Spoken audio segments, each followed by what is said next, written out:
Pasteur Jia, ne devrions-nous pas également veiller à écouter la voix du Seigneur? Si l'éclair oriental était vraiment la manifestation et l'œuvre de Dieu, et que nous persistions à ne pas l'écouter, ne manquerions-nous pas l'occasion d'accueillir la venue du Seigneur? J'ose dire que tout Seigneur Jésus qui ne descend pas sur un nuage est un imposteur. Tout témoignage affirmant que Dieu dans les derniers jours a pris forme humaine et est à l'œuvre est hérésie et mensonge. Votre prêche correspond bien à la Bible. Cependant, notre pasteur croit que lorsque le Seigneur viendra, il descendra sans nul doute sur un nuage et ne saurait s'incarner. Ceci prouve que vous avez tort, puisque le pasteur et l'ancien nous l'ont dit. Vous feriez mieux de partir. Pourquoi ne croyez-vous pas la parole du Seigneur malgré votre foi et croyez-vous ce que disent le pasteur et l'ancien? Le pasteur et l'ancien connaissent-ils le Seigneur? Les paroles du pasteur et de l'ancien représentent-elles les paroles du Seigneur? Songez au moment où le Seigneur Jésus a débuté son œuvre. Comment les grands prêtres, les scribes et les pharisiens de la foi juive ont-ils résisté au Seigneur? Cette question ne mérite-t-elle pas que nous y réfléchissions profondément et que nous interrogions notre âme?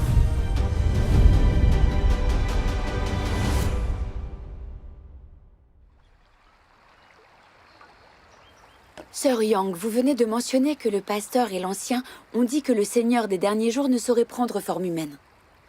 Dans ce cas, diriez-vous que ces paroles du pasteur et de l'ancien sont basées sur la Bible? Les paroles du Seigneur prouvent-elles cela? Il existe en réalité des prophéties très claires dans la Bible à propos de l'apparition du Seigneur dans la chair et de son œuvre dans les derniers jours. En effet. Le Seigneur Jésus a dit « Car comme l'éclair part de l'Orient et se montre jusqu'en Occident, ainsi sera l'avènement du Fils de l'homme. Car comme l'éclair resplendit et brille d'une extrémité du ciel à l'autre, ainsi sera le Fils de l'homme en son jour. Mais il faut auparavant qu'il souffre beaucoup et qu'il soit rejeté par cette génération. » Les deux prophéties mentionnent l'avènement du Fils de l'homme. Chaque mention du Fils de l'homme désigne Dieu incarné sous les traits du Fils de l'homme.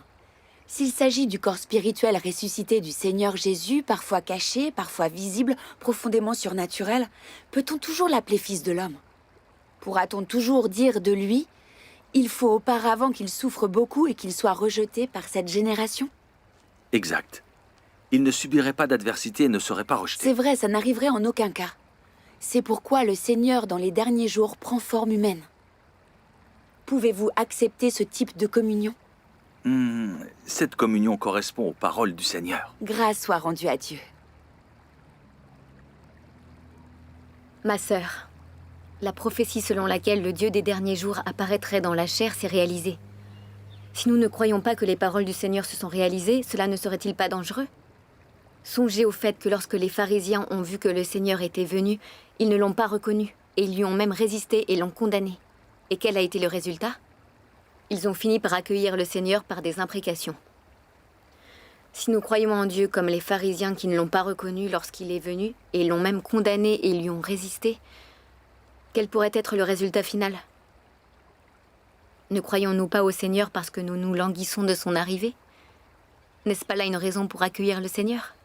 Le fait que nous entrions ou non au royaume des cieux par notre croyance en le Seigneur est fondamentalement déterminé par notre capacité à accepter ou non l'œuvre du Seigneur dans les derniers jours. À présent, le Seigneur est revenu et il accomplit l'œuvre du jugement en commençant par la maison de Dieu. Pourtant, nous ne le reconnaissons pas, nous le nions et nous ne l'acceptons pas. Cela ne revient-il pas à rater l'occasion d'être enlevé lorsque le Seigneur viendra? Si le Seigneur vient et que nous ne parvenons pas à être enlevés, quel serait le résultat final? Ne serait-ce pas un abandon et une élimination par le Seigneur? Nous devons réfléchir soigneusement à ces choses. Cette question est-elle vraiment si sérieuse? Votre communion est totalement opposée aux idées du pasteur et de l'ancien. Pouvez-vous nous expliquer cette question en détail? De nos jours, de nombreux croyants n'obéissent qu'aux pasteurs et aux anciens. Ils croient que tout Seigneur Jésus qui ne descend pas sur un nuage est un imposteur, et que le retour du Seigneur ne peut pas se faire dans la chair. Et quelle est donc la question? Pouvons-nous dire avec certitude la manière dont le Seigneur des derniers jours se manifeste et œuvre?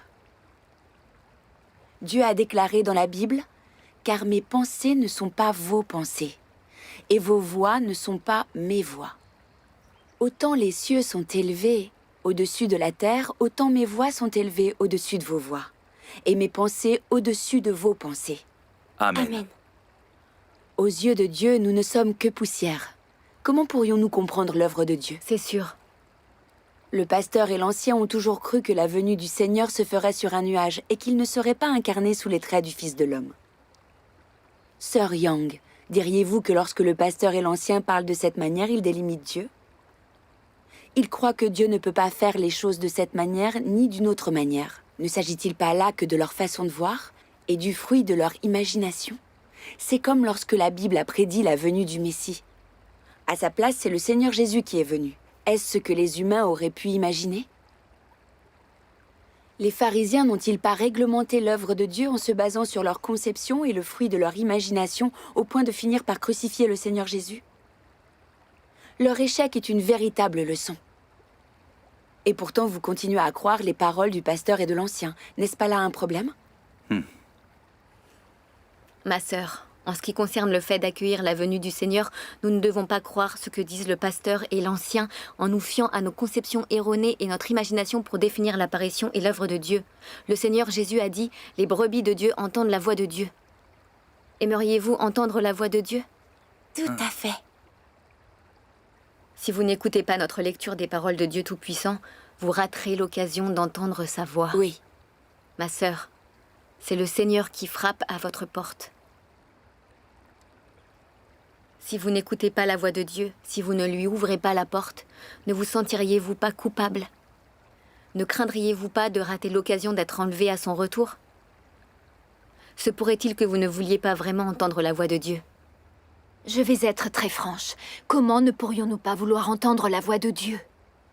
J'attends la venue du Seigneur. Nous espérons entendre la voix de l'époux et nous asseoir avec le Seigneur au banquet. Grâce soit rendue à Dieu. Oui. Grâce soit rendue au Seigneur. Pendant toutes ces années, nous avons espéré la venue du Seigneur, mais nous ne savions pas comment entendre sa voix.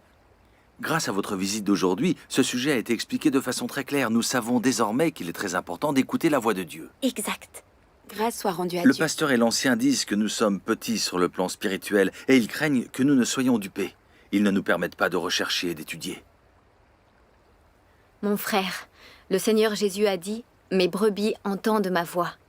Je les connais et elles me suivent. » Si nous sommes les brebis de Dieu, alors nous pouvons distinguer la voix de Dieu. C'est la réalité. Oui. Il y a de nombreuses prophéties dans l'Apocalypse. Que celui qui a des oreilles entende ce que l'Esprit dit aux églises. Lorsque le Saint-Esprit s'exprime par des paroles, il s'agit de la voix du Seigneur. Si nous n'écoutons pas les paroles du Saint-Esprit aux églises, comment être certain qu'il s'agisse de la voix du Seigneur? Si nous écoutons toujours les paroles de l'ancien et du pasteur, pourrons-nous entendre la voix de Dieu? Mais non, ils ne nous permettent pas de lire les paroles du Dieu Tout-Puissant. Se pourrait-il que le pasteur et l'ancien puissent exprimer la voix de Dieu? Vous avez écouté les prêches du pasteur et de l'ancien toutes ces années. Les avez-vous jamais vus exprimer les paroles de Dieu? Mais absolument pas. C'est exact.